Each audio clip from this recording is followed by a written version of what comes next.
The debate unfolds as a direct confrontation between two interpretations of constitutional authority, shaped by years of tension between the judiciary and the legislative branch.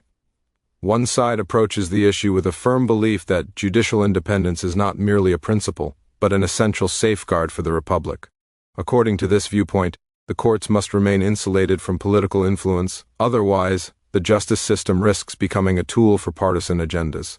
The opposing side argues with equal intensity that the legislative branch holds oversight responsibilities that cannot be compromised, especially when public trust and transparency are perceived to be at stake. This clash of perspectives sets the stage for a debate rooted not in personal hostility, but in deeply different readings of how the Constitution should function.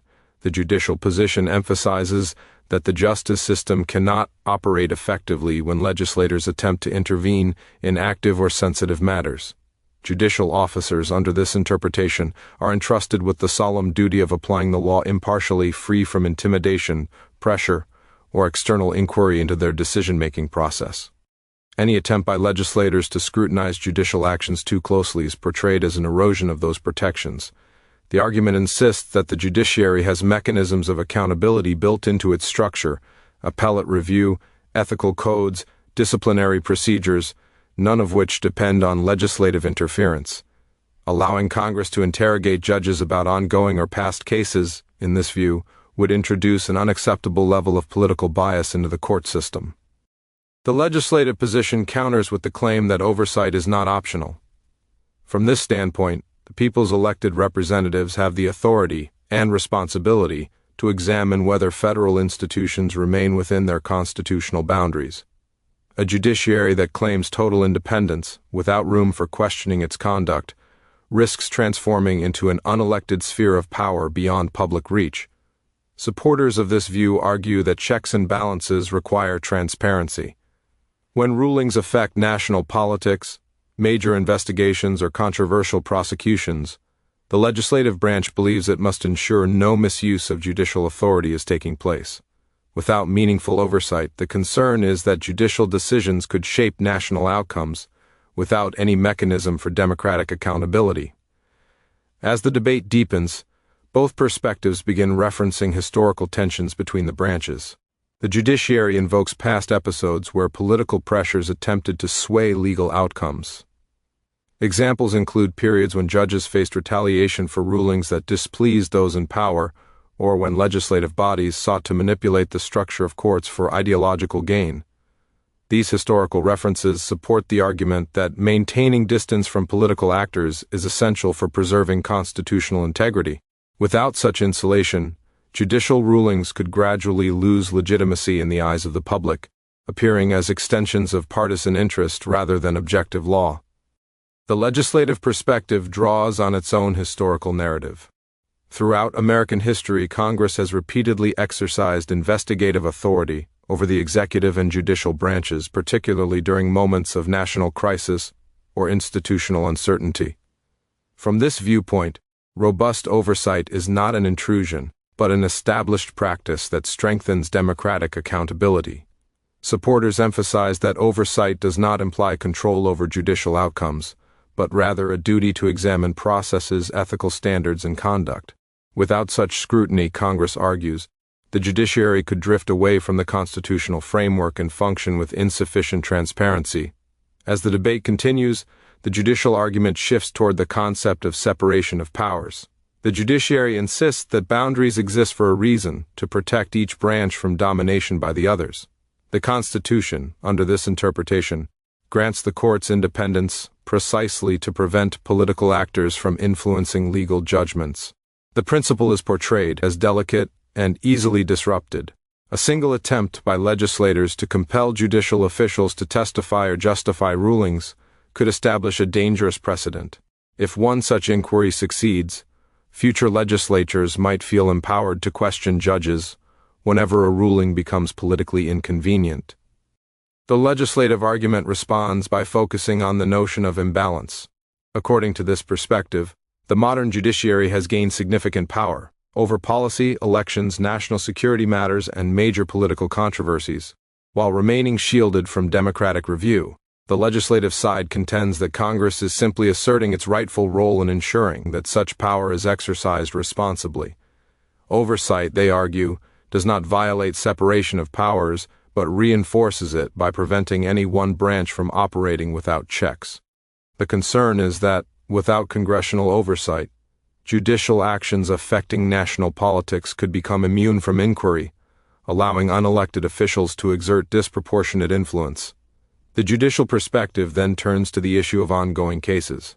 Judges argue that political questioning about active legal matters threatens the impartial administration of justice.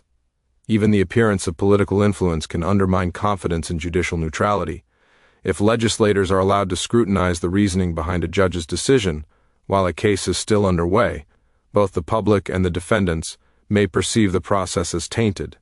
For the judiciary, the integrity of ongoing cases is paramount, and any action that could be interpreted as political interference must be rejected.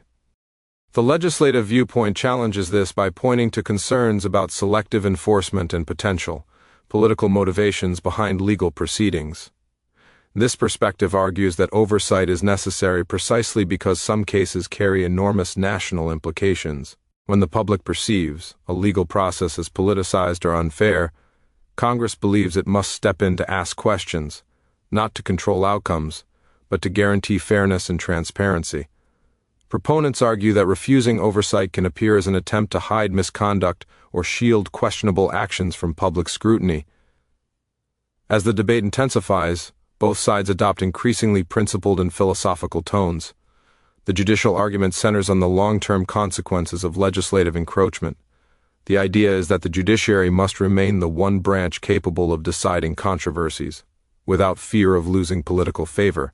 If Congress can pressure judges into explaining their reasoning or answering for their decisions, the independence of the judiciary would gradually erode. The argument paints a picture of a slippery slope where political actors begin dictating what types of rulings are acceptable, eventually transforming the courts into extensions of partisan factions. The legislative perspective, meanwhile, stresses that oversight is not an attempt to dominate the judiciary, but to ensure fidelity to the Constitution. From this angle, the debate is not about weakening judicial independence, but about preserving accountability in a system where immense power is held by unelected officials. Congress sees itself as fulfilling its constitutional mandate by asking questions and examining whether judicial conduct aligns with the law and ethical expectations. Without such oversight, the fear is that the judiciary could become insular and unresponsive to legitimate public concerns. Throughout the entire exchange, the tension reveals a profound disagreement about the meaning of accountability itself. One side equates accountability with adherence to constitutional structure and independence from political forces. The other equates it with transparency and responsiveness to elected representatives. Both sides present their views as essential for the health of the republic, and both sides warn of the dangers of allowing the other to prevail unchecked. The debate ultimately becomes a symbolic confrontation over the balance of power, whether the judiciary should remain fully insulated from legislative questioning, or whether Congress should exert more active oversight in an era of heightened political stakes. The debate enters a sharper phase as both perspectives begin focusing on the potential consequences of allowing the opposing viewpoint to prevail. One side frames the matter as a defense of legal stability.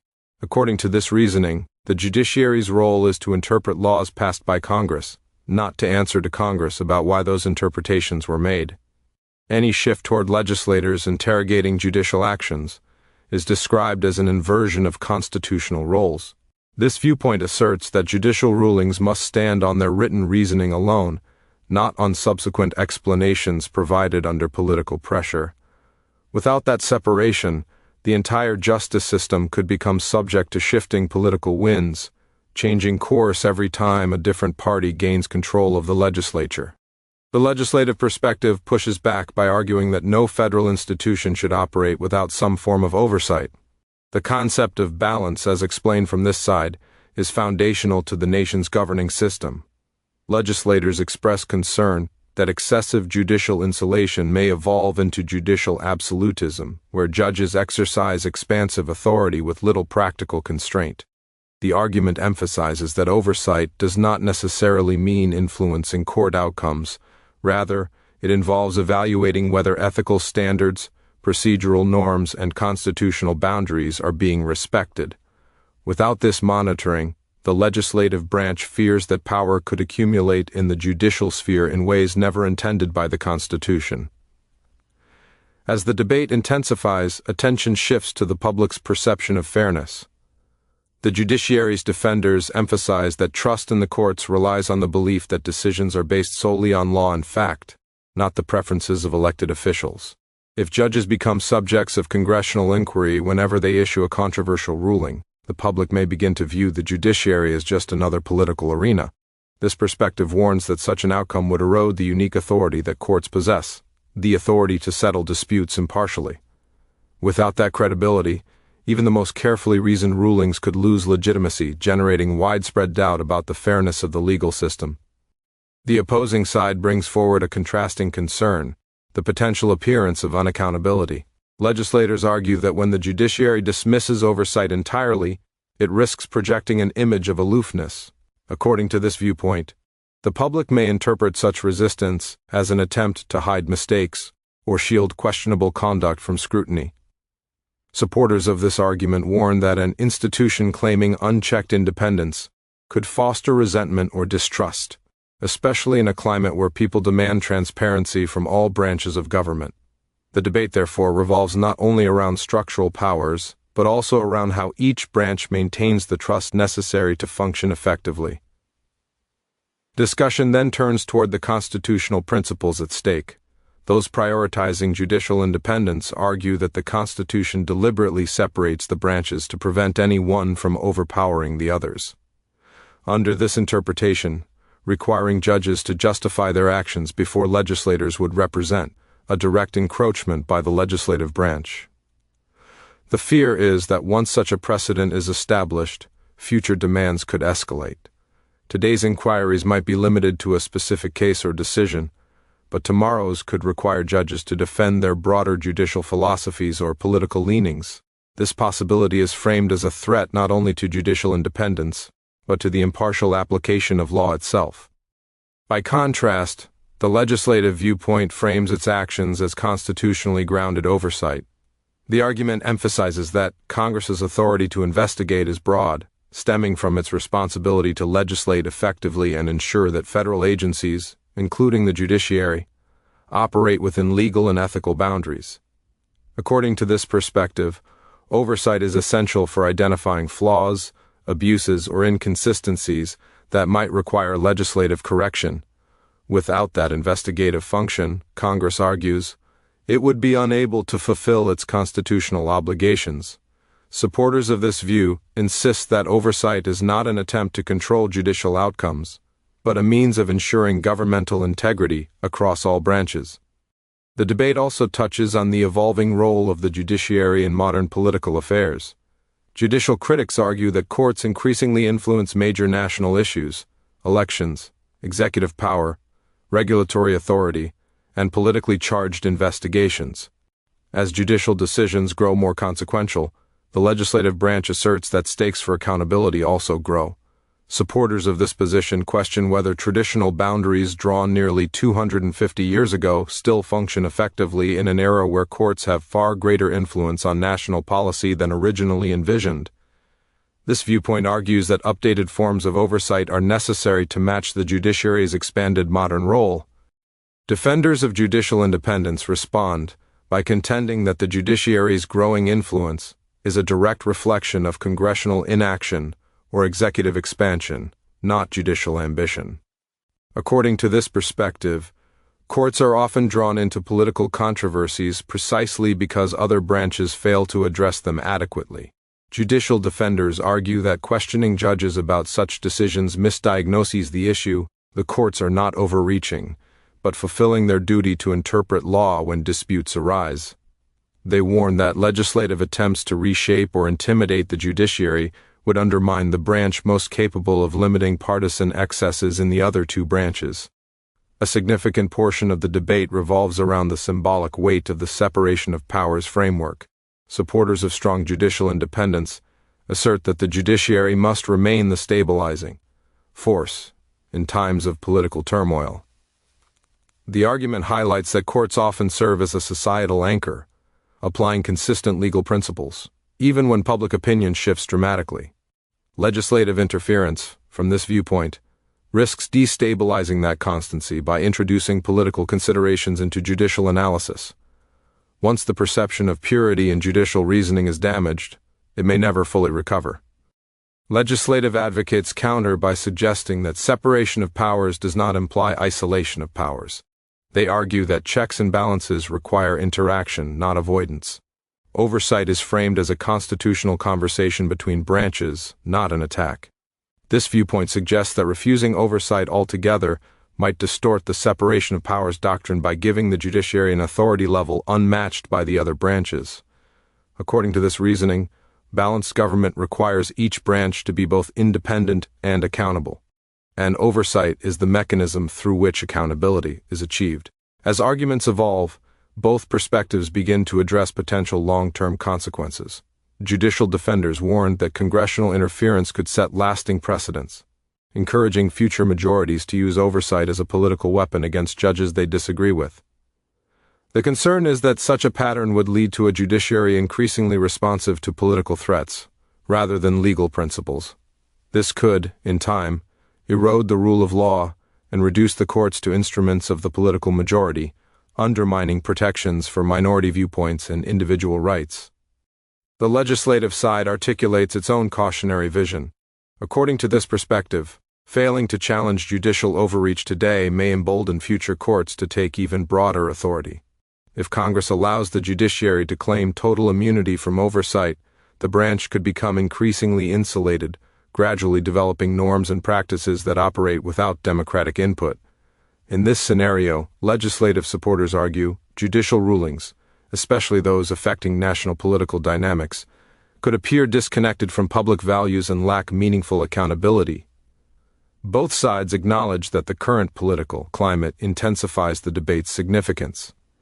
Increasing polarization means that every action by any branch is viewed through a partisan lens. This environment amplifies concerns from both perspectives. Judicial defenders fear political retribution disguised as oversight, while legislative advocates fear that judicial decisions may carry ideological motivations that go unaddressed.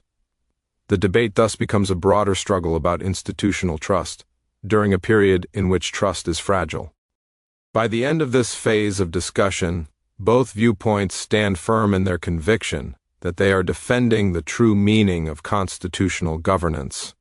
Judicial advocates believe they are protecting the integrity and impartiality of the courts, ensuring that justice remains untouched by political influence. Legislative advocates believe they are safeguarding democratic principles by ensuring that no institution, however powerful, becomes immune to scrutiny.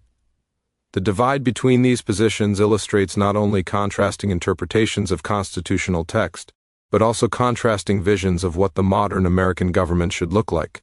The final stage of the debate moves into deeper questions about constitutional philosophy and the durability of American governance. Both viewpoints now concentrate not only on immediate disputes, but on how the nation's institutional foundations might evolve if either side's principles go unchecked. The perspective prioritizing judicial independence maintains that the courts must remain the one branch capable of applying objective legal principles, regardless of political context. According to this view, the judiciary's legitimacy relies on being insulated from external forces, especially those driven by shifting political agendas. The argument warns that legislative intervention, even under the banner of oversight, may create a precedent that encourages future lawmakers to question judicial decisions that conflict with their political goals. Over time, this dynamic could reshape the judiciary into a branch increasingly sensitive to political pressures, rather than legal obligations. The opposing viewpoint emphasizes that without oversight, the judicial branch could become an unchecked authority capable of shaping national outcomes without direct accountability. This side maintains that governmental power must never consolidate in one branch, regardless of how principled its defenders claim to be. The argument suggests that judicial authority has expanded significantly over time, particularly in areas touching political disputes, executive actions, and major national controversies. With such influence, the legislative branch asserts that oversight is not only permissible but necessary to ensure that judges remain within constitutional boundaries and do not inadvertently drift into policymaking roles reserved for elected officials. The debate then turns to potential structural solutions. Some judicial defenders argue that the best way to protect constitutional balance is not through congressional probing, but through internal reforms within the judiciary itself. Ideas such as improved public explanations of rulings, clearer ethical guidelines, or enhanced transparency in judicial processes are presented as ways to maintain public trust without compromising independence. According to this view, responsibility for judicial accountability should remain within the judicial system, rather than shifting to political actors whose interests may not align with impartial legal interpretation. On the legislative side, the discussion centers on the belief that self-policing is not enough. The argument suggests that institutions rarely regulate themselves effectively, especially when the potential consequences of missteps are significant. Legislative proponents assert that while internal judicial reforms may be beneficial, they do not replace Congress's constitutional responsibility to oversee federal institutions. This perspective draws a comparison to executive agencies, which also implement their own ethical standards, but still undergo rigorous congressional oversight.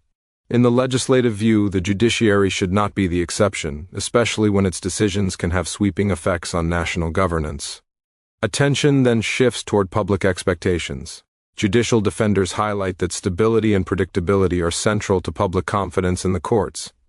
When the judiciary stands apart from political storms and maintains consistent procedures, citizens can trust that legal outcomes are not influenced by popular trends or partisan interests. Judicial insulation is therefore described not as arrogance, but as a necessary barrier protecting the rule of law. This perspective believes that the public ultimately benefits more from an independent judiciary than from one subjected to political scrutiny, even if that scrutiny is framed as oversight. Legislative advocates counter with their own interpretation of public sentiment. They argue that today's citizens demand transparency from all institutions, particularly powerful ones. In an era defined by widespread skepticism, any institution that rejects oversight risks being seen as opaque or unresponsive. From this perspective, congressional inquiry serves as a channel for public concerns, allowing citizens to feel that their representatives are supervising the actions of those who wield significant authority. Legislative supporters maintain that rejecting such scrutiny may fuel doubts rather than dispel them, especially when judicial decisions have visible political implications. The debate increasingly revolves around hypothetical scenarios that illustrate each side's fears. Judicial defenders present a future in which legislative pressure gradually molds judicial behavior, making rulings increasingly sensitive to political threats. In this scenario, judges may begin tailoring decisions to avoid congressional backlash, compromising the unbiased nature of judicial interpretation.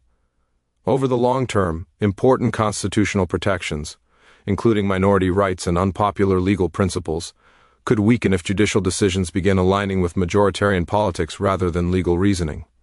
The legislative perspective outlines the opposite fear, a future in which the judiciary faces no meaningful constraint and begins expanding its interpretive authority far beyond the limits intended by the framers. In this scenario, courts could reshape national policy through rulings that reflect judicial philosophy rather than legislative intent. Without oversight, Congress argues, there would be no mechanism to correct or challenge such developments. This could result in a governing structure where unelected judges determine the direction of major national issues with limited input from the democratic process. The debate also touches on the issue of timing.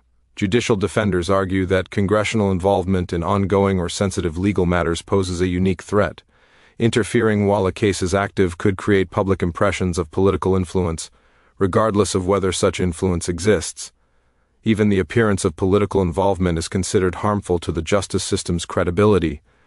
Judicial advocates argue that oversight should be routed through established mechanisms, appellate review, ethics committees, and judicial conferences, rather than directly through the legislative branch.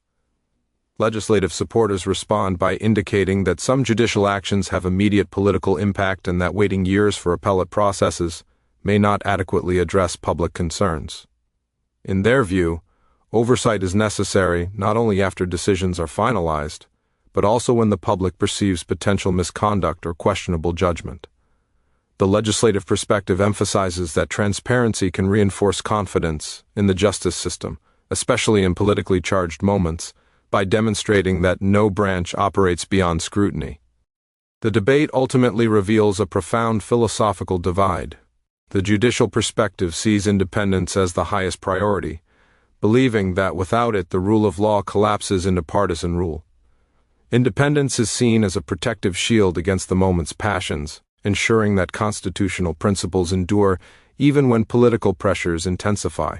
The legislative perspective, meanwhile, views accountability as the essential safeguard, arguing that no authority, no matter how noble its intentions, should operate without democratic oversight. Accountability is seen as the mechanism that prevents power from drifting away from the people. As the discussion approaches its conclusion, both sides acknowledge that their positions contain inherent risks.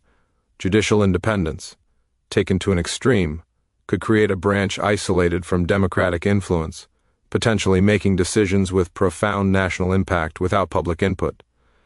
Legislative oversight taken too far could undermine judicial impartiality and turn courtrooms into political battlegrounds.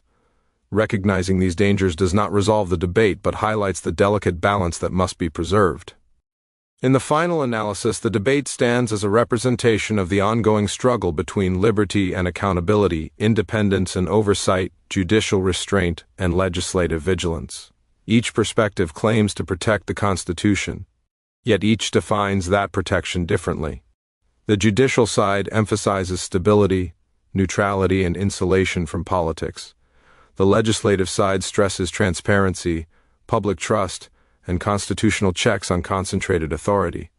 Neither side concedes ground easily, for both believe that their interpretation is essential to preserving the nation's constitutional order. The conclusion of the debate does not bring resolution, but rather illustrates the fundamental tension embedded in the American system.